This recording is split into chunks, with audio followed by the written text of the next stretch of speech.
Hello, and welcome to the Soul Shaking Love podcast. I'm your host, Valerie Green from CoachValerieGreen.com. And this podcast is dedicated to bringing you the world's expert teachers on how to have that mind, body, and spirit connection with yourself and with your true love. And so today, I'm really excited to interview trauma-informed life coach Diana Mikas about how boundaries can bring you closer to love. So, hi, Diana. Hi, Valerie. Thanks for inviting me. It's such a pleasure to be here. Yes, likewise. I know we were chatting before this on just what it takes to really do our inner work and be self-actualized, and that boundaries are kind of like the first place to look if we're feeling like we're burnt out, if we're feeling like we're taken advantage of, or if your relationship really isn't working for you. In order to be even able to tell what our feelings and needs are, and what isn't working, we need to take a step back and look at how to create better boundaries. And so that's what we're excited to talk about today. Um, so yes. Definitely. Exactly. So I will tell you a little bit more about Diana if you haven't heard about her, and then we'll dive in. So Diana Mikas is on a mission to change how we do love, which I just love that. And for the better part of a decade, although she's been doing her personal work for about 40 years, as we've kind of geeked out about that in the beginning. But for the better part of a decade, she's been working with women around the world to regain their emotional and energetic equilibrium and the love of their lives. So that's what we'll be talking about. And she integrates a lot of modalities and approaches together into a powerful transformational system. And she's the author of the Self-Love Mastery series on Amazon and is the host of the Higher Love podcast found on Apple Podcasts. So I'll send you the links to those below the show notes or below the video if you're watching it. And then she also has a wonderful free gift about boundaries to share at the end. So I'm excited to dive in. And I'll actually say a little bit about, because Diana is very prolific and emailed me a bunch about boundaries before this interview, and that saying yes really becomes a habit for a lot of us. I personally was taught to be a people pleaser as well, just to make sure that everyone else has their needs met before I look at my own. That was definitely modeled for me. And a lot of times we don't even know we're doing it, but we kind of expect for other people to do the same, but they don't necessarily do the same, and they don't even see the impact on us when we're burnt out. And so that's kind of the dynamic, and that it really doesn't have to be this way. So the first question that I want to ask Diana is, why is it so important to create boundaries, and how do we even know that we need them? Mm. Well, I know it's one of those things that we have never been taught, especially for women. From the beginning, women and girls have been trained to please and to be subservient, to be the nurturers. And we do this at such a young age where we end up having no identity and Mhm. our needs become secondary, third, fourth, down the list. And then the more relationships we have, the less of our needs get met. So, really, boundaries are expectations and needs in different areas of our experience that help us feel safe in a relationship. And it's important to have these boundaries because it helps us distinguish what is ours, what is yours, and what is mine. And therefore, creating our own energetic sort of I always talk about the bucket of energy that we have that gets depleted when we're constantly giving it away. And then we have nothing left because we have to fill it too. We're always expecting other people to fill it. So Mhm. it is important for our well being because, as you know, we talked about this earlier, as our emotions get triggered because our boundaries get crossed or taken advantage of, then we start feeling it emotionally and we start feeling it physically. And then it starts becoming a real issue. We have physical manifestations of what it means to have no boundaries. where we're constantly depleted. And over time, these feelings in our bodies can become chronic ailments and autoimmune diseases and diseases. And frankly, that's what all disease is on some level, right? And that's why it's important. We need to have boundaries, just like everywhere. Yeah, Everywhere's no, a boundary. exactly. I mean, there's a huge body of research that's now becoming better known on the effect of stress on our immune system and, our health. And stress is caused by, what the definition of stress is when we're taking on more than we can handle. Yeah. When something is more than our nervous system and our immune system can really bear, that we're overextending ourselves. And we like to blame that on other people, like, oh, I'm overextending myself because of my job, because of my, family, because of my kids, etc. But, and kids are a different issue because obviously kids need our attention. But like you can't really create boundaries with a 2-year-old. You can, but we're talking here Yeah, about you can. You adult. can. That's when it starts. The teaching starts then. Well, yes. And no, I agree. You can. And I think that's, not so much the scope of this interview is what I meant. No, of course you can. Yeah, I mean, of course, if people want to know how to create boundaries with their kids, they can type that into the comments. But I think here we're really focusing on adult relationships. But maybe, yeah. if Diana is willing to answer parenting questions in the comments, we can address them because I didn't mean to imply you can't create them with kids, obviously.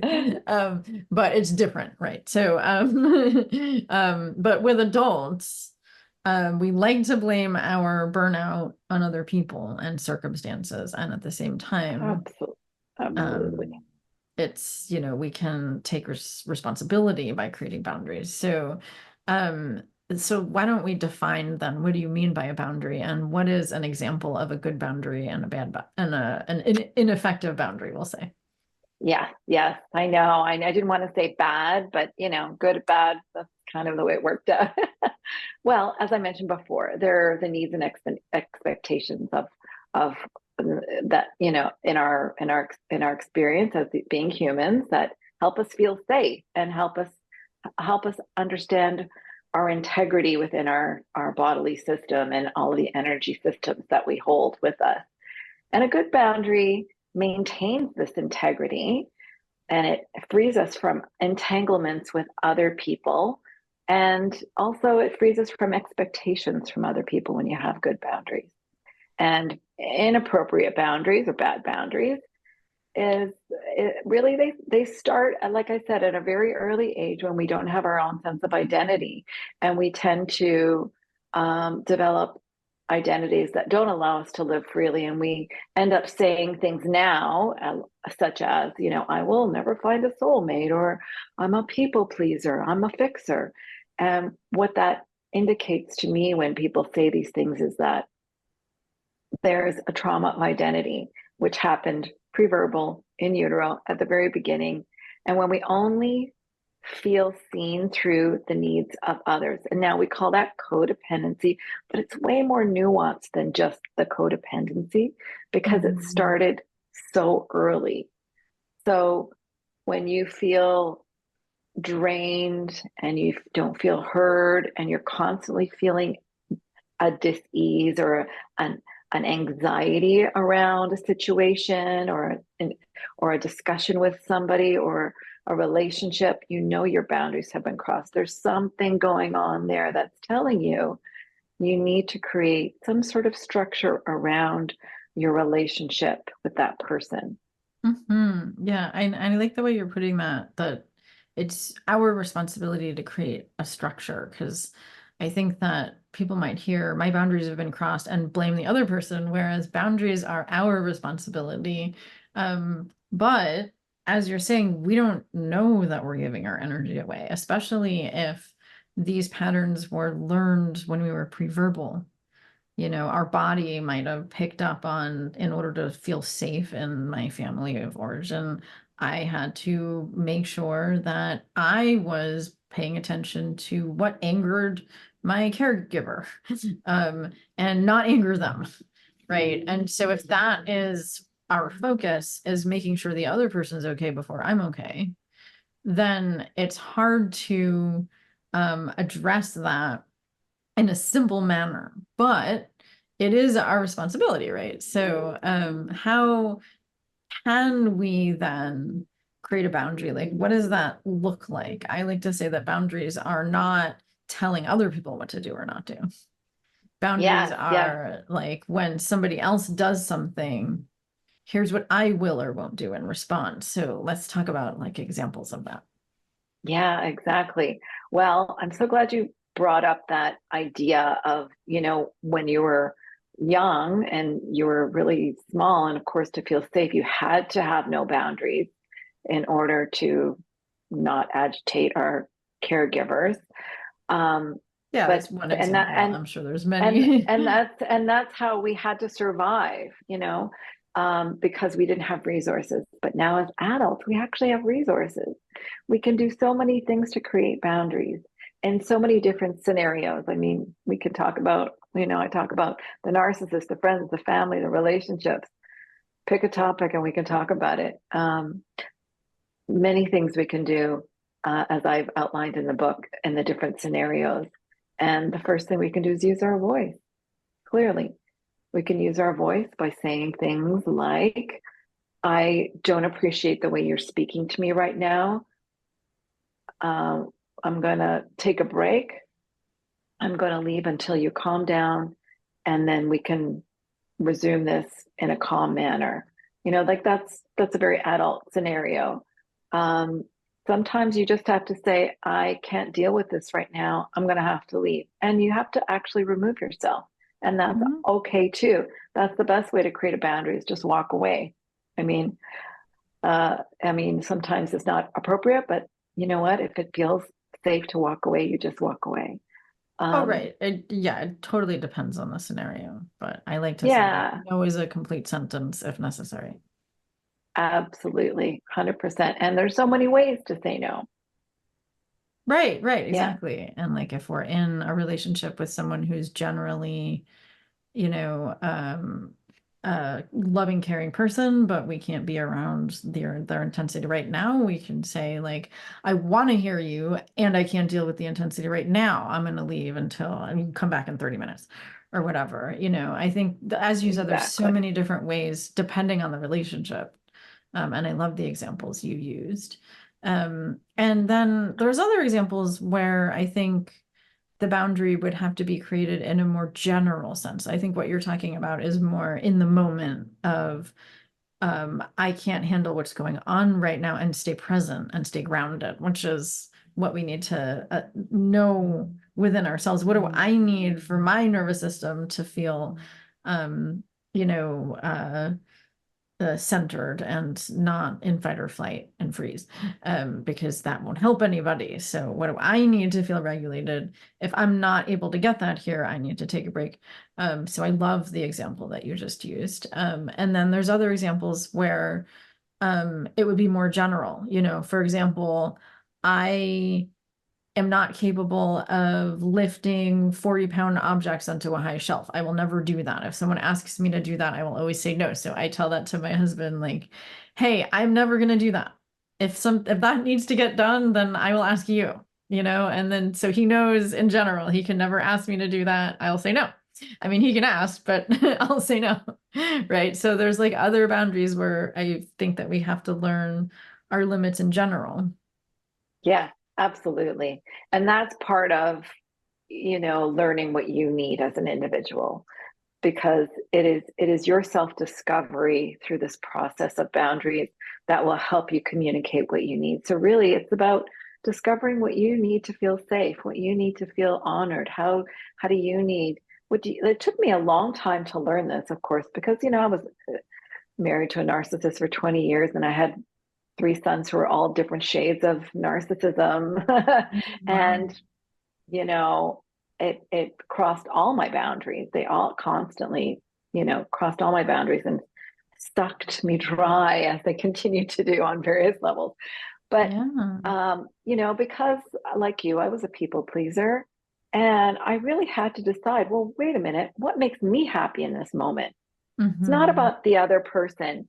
What makes me happy? And that's our journey to self-love. We have to be asking ourselves every day, what's going to make me feel fulfilled today? How am I going to feel safe? How am I going to feel important, integral in my being today?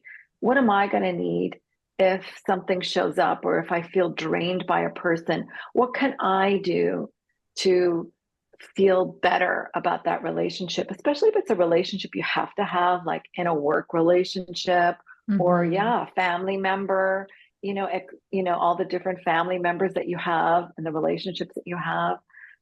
You have to really come back to yourself. That's really the most important thing. Always coming back to yourself. What do you need in this moment? Not what that person needs, not about that person. Always, how are you going to feel safe right now? And that's where, in a general sense, you will always find an answer.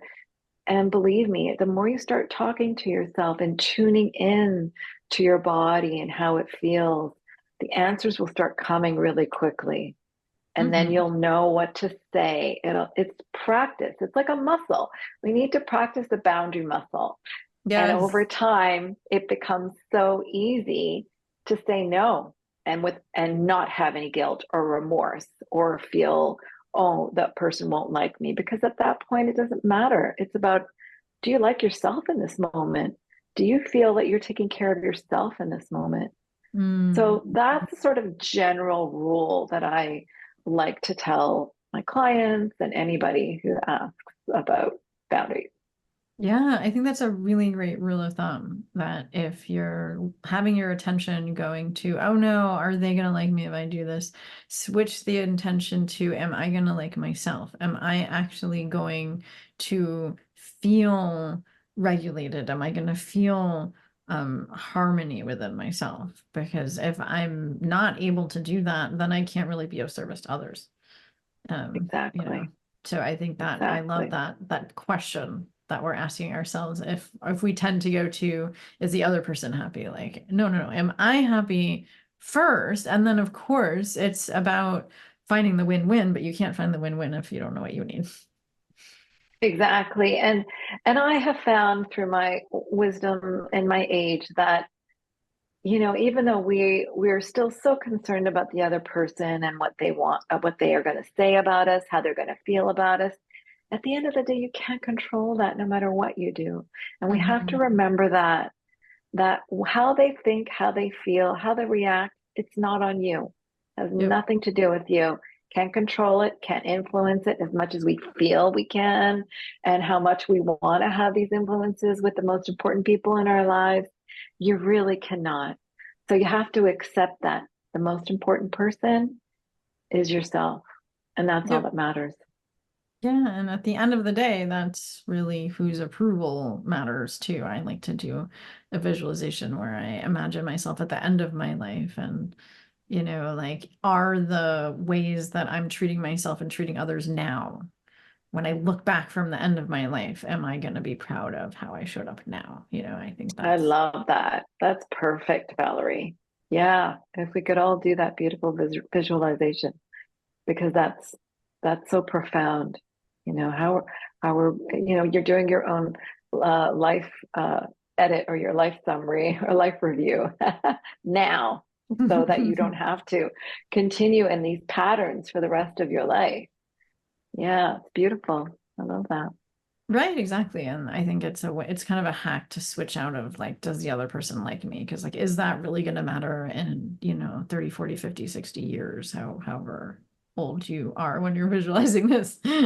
Yeah, Which doesn't mean that we don't want to serve others. I think a lot of people here like think about what makes you happy and throw others under the bus, like as a way of interpreting that. That's not what we're saying, no, but I not think at all. we're speaking to the people who tend to be people pleasers, and we still want to serve others, but we can't do that unless we put ourselves first and what we need in order to feel that inner Yeah. sense of harmony and balance.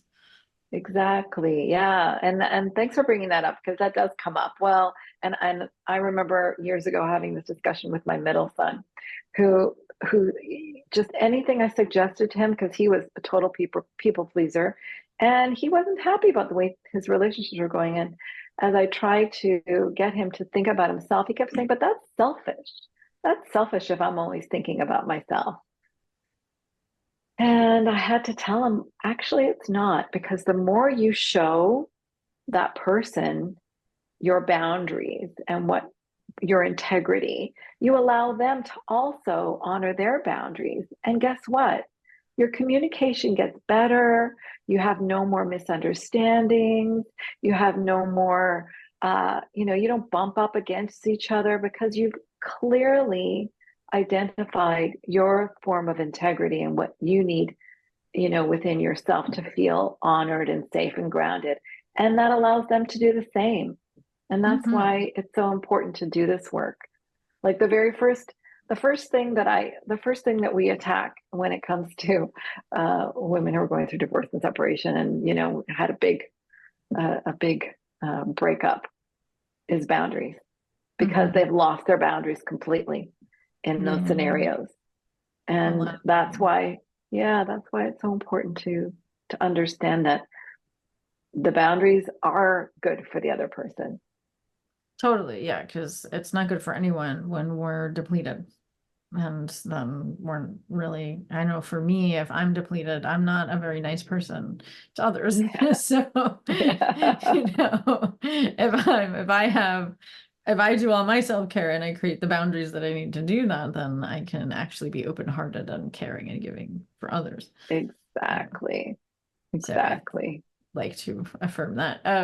So although I think, I mean, as we're talking about it, I kind of see that it's a spectrum, right? But there's different categories of people. Because I want to ask you about how to create boundaries with narcissists, because I think that that's extremely important since they don't know boundaries. And so we really Mhm. have to stand up for them. Then there's another category of person, and I'm not one of those people that think there's only two types of people, but well, for the sake of simplicity, there's people such as narcissists who just won't honor our boundaries unless we continually reinforce them. And then there's other people, who are personal growth oriented as well. And, I'll take my husband for an example. Like when I express a boundary to him, I do it in a way where I'm like, hey, I know that I've been, let's say, washing the dishes every night, and that's wonderful, and I'm happy to do it, because we have our own things that we are responsible for. Tonight I really can't do it because my hip is hurting more. I'm healing from a hip injury, by the way. And Hmm. although what would make that work for you, because I know you're really overburdened, let's collaborate. I can't wash the dishes tonight, but maybe I could do something else. And so with that second type of person, I feel like we can create a boundary by saying, this doesn't work for me. How is that going to impact you? Let's create that win-win. But we can't do that with somebody such as a narcissist, because if we do that with someone who's a narcissist, they'll then walk all over us. So that's the question that I want to ask you, since unfortunately you were married to a narcissist, and I know how painful that can be. So it seems like what we've been talking about so far works really well with other people who are personal growth oriented, because then even if they do say, hey, I don't like that you just created that boundary, you can then collaborate and be like, oh, got it. There's not a need that you have getting met. Let's create a win-win, and like then that can be pretty straightforward. But if somebody is somewhere on the narcissistic spectrum, or if they are, because it's a spectrum, um, we don't like to diagnose people, right? But or if they have Absolutely. other Yeah. personality disorders where they just don't understand boundaries. I Mhm. think that's the special case. How can you create a boundary and actually reinforce it without just feeling so, um, kind of beat down when you create a boundary that you give up? Yeah, well, that's a big loaded question. I mean, you're absolutely right. Narcissistic behavior disorder is definitely a spectrum. We're all, as some psychotherapists would say, we're all narcissists to a certain degree. We live in this world where it's all about us. However, it becomes narcissistic when it starts impeding on other people's freedom, and that your behavior, uh, yeah, is basically taking advantage of other people on some level. I And just want to not quote really having the empathy to understand that. exactly without any empathy or remorse or any type of understanding. I mean, that's the definition of a narcissist. They don't have it in they don't have it in their brain. They have no empathy. They don't see to a certain degree how their behavior impacts other people. So you do have to then step in and be really firm in your nose. I have so many examples of how to do this with all of the different ways I have done it with narcissists, but generally, first of all, I want to help people identify how it feels when you're being taken advantage of by a narcissist. First of all, you feel drained. You might fear this person, and it might make you fear other people who exhibit the same traits, even though they're not narcissists. So you're going to be hyper vigilant. You may feel secluded. One of the greatest things they love to do to control you is to isolate you. So you might feel secluded from your tribe or from your family or your support group. You may develop depression, anxiety, other emotional conditions. You may feel like there's no escape. And I mean, without going into all the different forms of narcissism, it's very clear that you need to address it very, um, very, let's say, succinctly, quickly, and deliberately without any wishy-washiness when it comes to them. First thing you need to do is limit contact. Okay, if there's somebody who you know is doing that to you, you're being drained, they're taking your resources, emotional, energetic, and maybe even financial. Maybe they're using your stuff. You know, I love my son so much. My youngest, he's draining me financially. I mean, that's my choice, right? But he tends to do that with everybody in the family. And you know, it's about a hard no. So limiting contact, like, no, I can't deal with you now. Sorry, I can't meet you. I'm sorry that you're going through that, but I can't help you right now. It's like hard no's. Understand understand the challenge, right? First of all, recognize why creating this distance is difficult. Understand why you're having a hard time, you know, and dealing with a narcissist, because it's such a complex emotional web that they weave. It took me most of my marriage to understand that I was in a narcissistic, you know, relationship, because they make you feel responsible for everything. So then you assume you're responsible. You might feel guilty for wanting these boundaries. They will make you feel guilty for wanting boundaries and space. So be un, uh, very aware of that type of dynamic. So understand what you're doing. First of all, the situation that you're in. Refuse to play games. Don't play games with a narcissist. If they're trying to, like, narcissists, they thrive on emotional reactions. They love it when they get you upset. So you have to just refuse to engage with the drama, and that starves them of the attention that they want. Try not to take their bait. So when you become aware of it, don't take their bait because they're constantly baiting you. They often want to provoke you to get attention, always play the victim. So your response is to stay calm. And this is, again, self-love, self-care, understanding what makes you, helps you feel grounded. Get into those lovely tools that you have. Stay calm and don't take the bait, and maintain your independence. That's one of the greatest things that they love to do, is to make you dependent on them. And then they can easily control you, because then you have nowhere to go. You have no resources.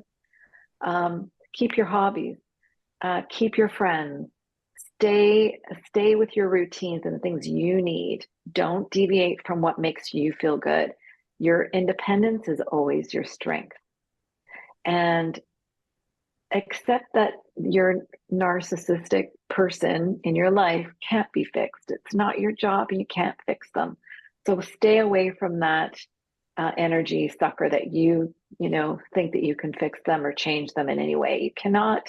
All you can do is manage yourself. Set firm boundaries. As I said before, hard no.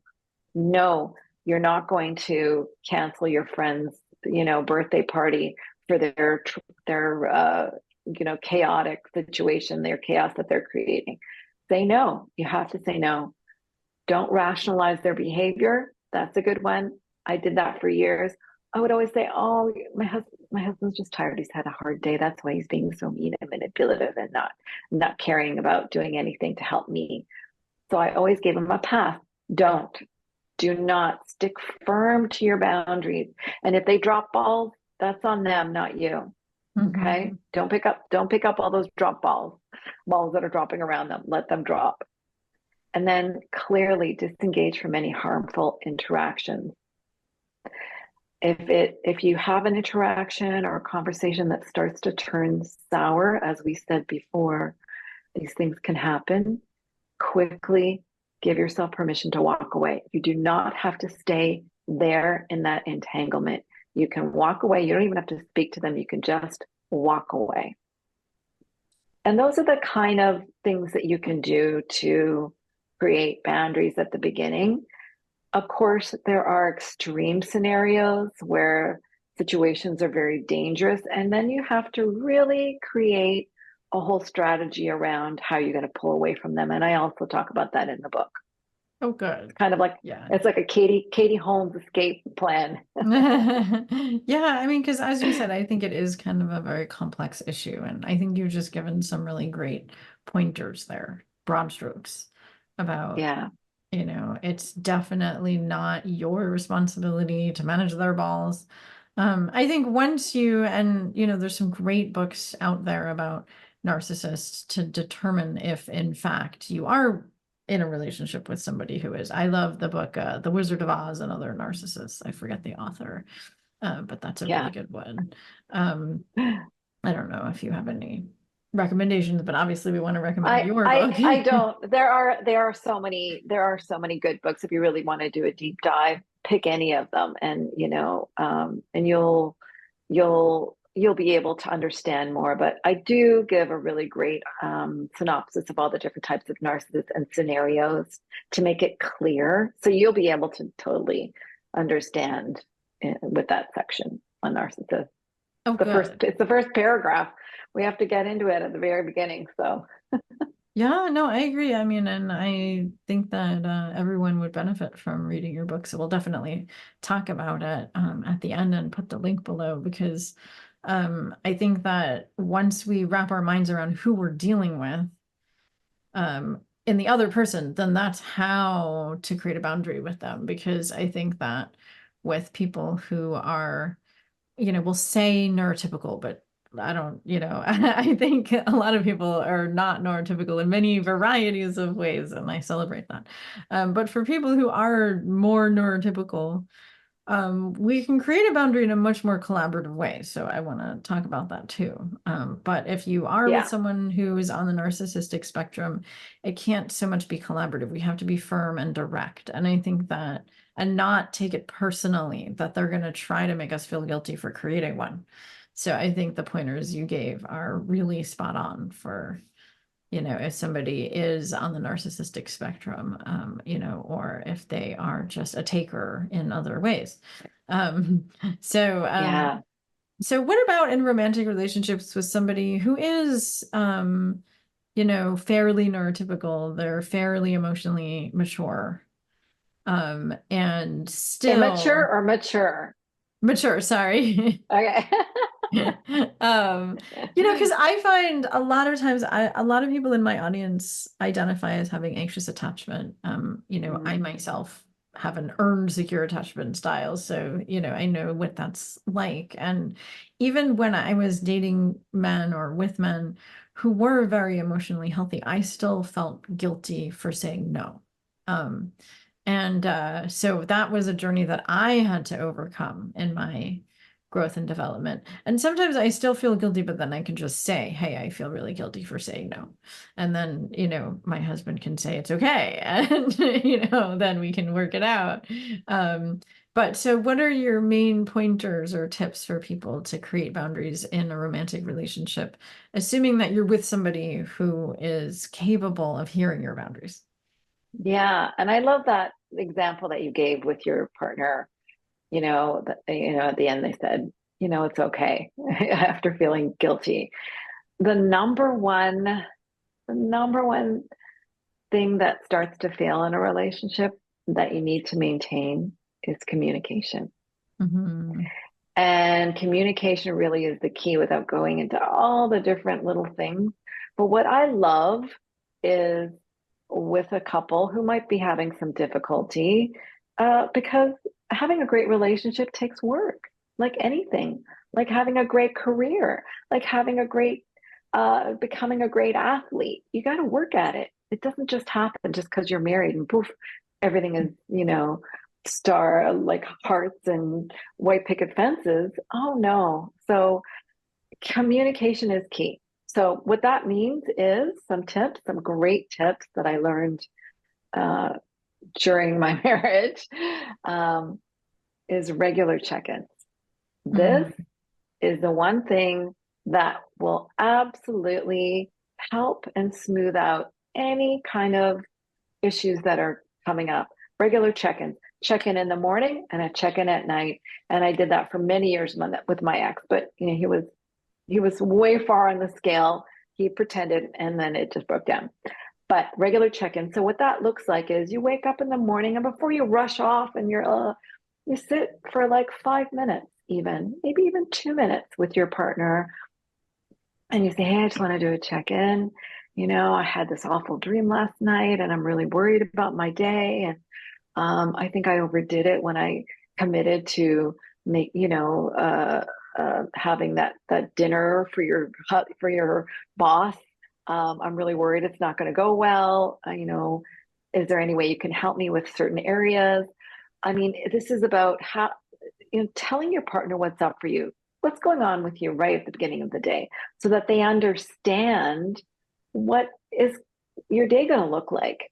And so later on, if you're like so tired and spent and you're, miserable, they'll understand what you're worried about. So they'll know how to speak to you instead of taking it personally and then having all the communication go bad. And then at the end of the day, as you're going through your day, navigating things, communicating with your spouse around running around or with the kids or whatever the responsibilities are, you do a check-in at the end of the day and you say, hey, honey, I love how you just stepped in for me, when I couldn't pick up our son today. Thank you for doing that. Showing appreciation and acknowledgement and mirroring what they do. Like these are really simple techniques that everybody can do. We do them in therapy, we do them in coaching. It's mirroring the other person so that they also understand that you heard them, right? And that creates trust and safety. So if I say, honey, I didn't like the way you talked to me on the phone. It was really abrupt and it hurt my feelings because I thought, we were going to connect at this time, and I just want to let you know. And then if you have a mature, partner who is willing to work on these things with you, and his response hopefully would be, I hear you. I understand that I was abrupt when you called me and that hurt your feelings. And that wasn't my intention. I was just on a deadline and I couldn't talk. And I'm really sorry about that. And I will do better next time. Or you'll get another response like, yeah, I get it, but you call me too many times. And then this is the opportunity to hash out what's that all about? Like, if you don't want me calling you 3 times a day, is it okay if I call you 1 time a day? Or what time of the day is the most appropriate time to check in? Or maybe we just text, maybe we don't phone call. Like, so these are the opportunities for you to hash out all of the little misunderstandings that happen during the day in a relationship so that you have an understanding. You are heard, you're seen, and you're mirrored so that your partner and you can both feel respected and safe in the relationship. Yeah, well, that's wonderful. I think you just gave some really great examples there. And I mean, I actually think you did give an example the first time where the first response was from somebody, this imagined response, who was more emotionally mature so that he could hear what you were saying and mirror it back to you.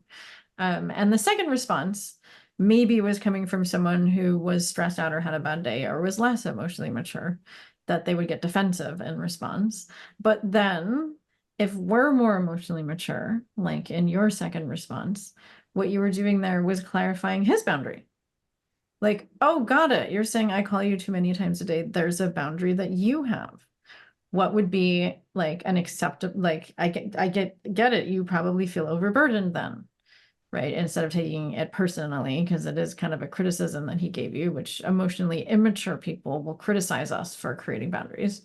And so Exactly. if we're trying to create a boundary for an emotion with an emotionally immature person who's not necessarily a narcissist, but they're just less mature, they'll probably get defensive in response, like that second example.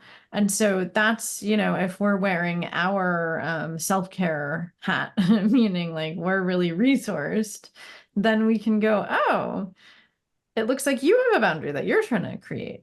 It seems like you're saying I call you too many times. What would be the amount of times that I call you that would make you feel respected and connected to me? And then, okay, great. You only want me to call you once. Well, then I feel disconnected. Maybe we can text in between, and so you can work out your needs, because a need is what you need to feel connected. A boundary is what you will or won't do. So it looks like he Exactly. has something he will or won't do, and then you can collaborate to figure out how that can meet your needs. So that's what you were just doing in that second example. Thank you for that playback, Valerie. That's beautiful. That's exactly right. And understand that boundaries change.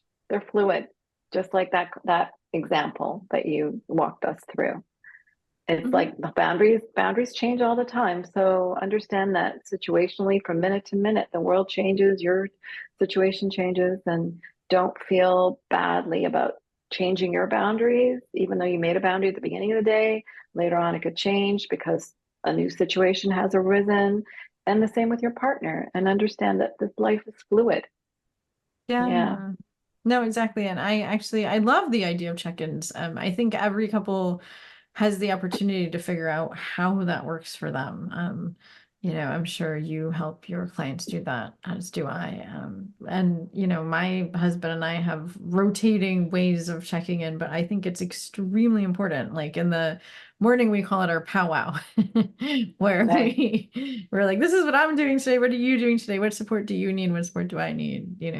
And that's an opportunity to say, like, for example, if that person in your second example had a really intense work challenge that week, or if you do, but we're still using that example. He can be like, you know what, I know you usually call me 3 times a day, but this week I really can't handle calls at work because I'm swamped. Let's check in at night when I get home instead, etc. But if you update the person, then you're still respecting what it is that you're co-creating together. Then they'll still feel seen and acknowledged. And I think if you do those regular check-ins, then that's an opportunity to say, here's how I'm doing today. This is what I can and can't handle today. And it's always going to change. And I think it's up to each person to find their groove in doing that. And then in the evening, I love your example of appreciating each other for how you have contributed to each other, because I think that that's just a really wonderful practice to do if you're in a committed relationship anyway. It's just such a heart opening, connecting practice. And that can also be a way after you share appreciations to give feedback like this worked really well. I could use more or less of that tomorrow, and also a way of clarifying boundaries. So I think that I always love leading with appreciation, especially at the end of the day, because um, if all we're doing is saying our boundaries, then we don't say what we are available for and what we do like and what we do appreciate, so Yes, I think that it's all exactly. important, like you're saying. Exactly. And um, I was gonna, I want to use an example, but I'll get back to that in a minute. It's a Brene Brown example of really quick check-in that she gives, with her partner. Sometimes all you can say is, "I'm a 20 today. Like I'm barely functioning. So you've got to fill in the 70, 80%. And if you're not at a 80%, like you got to have a conversation. If your partner's also at a 20, then you got to let some things go. Hmm. And so Yep. that's a really good one. I just wanted to mention that. But also, when it comes to appreciation, I want everyone to understand that we're all wounded, we're all traumatized, we're all struggling to feel good about ourselves. Even the narcissists, they pretend they're like peacocking all the time and they're so great, but they're the most wounded, and we have to understand Mhm. that. We always have to come from compassion. So if you know your partner is having a real rough day, they're grumpy, they're, shouting at the dog, they're slamming doors, like something's going on. Don't take it defensively. It's not about you. They're having a Mhm. bad day. Have compassion. So the best way to cut through that is to appreciate them. That's Mhm. all. Because sometimes all it takes is, honey, you look so great today. You're gonna knock it out of the park at your meeting today. I know, like it's just the littlest things will help somebody dismantle their heart armor and just flow and just become more open. The littlest appreciation. So remember that, because that will come back to you. Absolutely. Yes, definitely. Yeah. And I think that appreciation, acknowledgement, encouragement, and also empathy, I think is really important. That if someone has a bad day, to not take it personally, to say, hey, I see that you had a bad day and I care. Which doesn't mean that we need to go past our own boundaries, but I Yeah, think that yeah, that can go and a long way to just say, I see exactly. what you're going through and I care. And I can't take on your slack either because I'm also having a bad day, but I care that you're having a bad day, so it's like we can create a boundary in a way that's still very compassionate. Yeah, sorry I interrupted there. Also, with empathy and compassion for somebody doesn't mean you start the fixer routine. Doesn't mean you jump in and fix it for them. It is really just acknowledging where they're at and just open with an open heart, feeling for what they're feeling. And that's all that's required sometimes. Sometimes Hmm. we all just want to feel that people see us in our pain and our vulnerability, and sometimes that's all it takes for us to feel better about ourselves. So try not to get into the fixer modal, like the fixer, Yes. routine again. Like remember self-care, self-care. Absolutely. Yeah, I think you said it really well there. That like just because we're empathic and compassionate doesn't mean that we need to fix them. We can say I care and that's all that's what's required, and we don't have to go against our own boundaries either. So I Exactly. love the way that you're presenting that. And I think that you share a lot more tips in your book. And so we'll put the link for how to get your book for free below this, which is very exciting. And so why don't you tell us more about it? Well, I found that boundary books come at you from different points of view, and I really wanted to address the principal relationships that we have to deal with. So it really is about creating healthy limits with a narcissist, because we all have to deal with them, with your family, with your friends, with your coworkers, especially at work as well. How do we create boundaries at work? So I've sectioned those off, specifically talking about how to create boundaries within those dynamics as well. So it's really a practical guide. So you're going to get the scenarios, you're going to get how to deal with them, what to say, what to do, and every step of the way for all of those scenarios, because there's little nuances with all the boundaries, right? You can't really you can't really use the same techniques on your boss as you would with your mother-in-law. You know, Right. there's some real guidelines around how you create boundaries, and that's why, yeah, that's why I'm giving you a free copy of the book so you can just dive deep into it, because we all have those relationships, and we all come up against our boundaries being, crossed, and and that's basically it. I mean, we've talked so much about ways to create boundaries in this conversation that I think have been really helpful. Yeah, thank you so much. I know it's been extremely helpful, and with all your examples, and I'm sure people have a lot of questions, which they can type in the comments below if they're watching the YouTube video.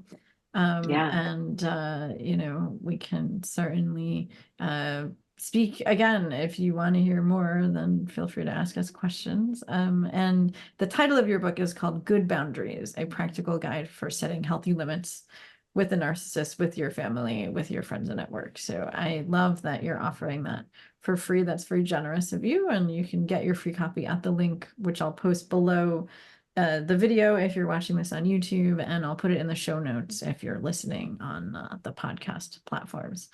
So I think that that should be easy for people to find if they are watching or listening to this. And um, I know that you also have a website, so do you want to tell people how they can reach out to you if they want to ask Yeah. you more? Thank thank you. Yes, you can definitely find me at 𝐷ianaMikas, MIKAS.com.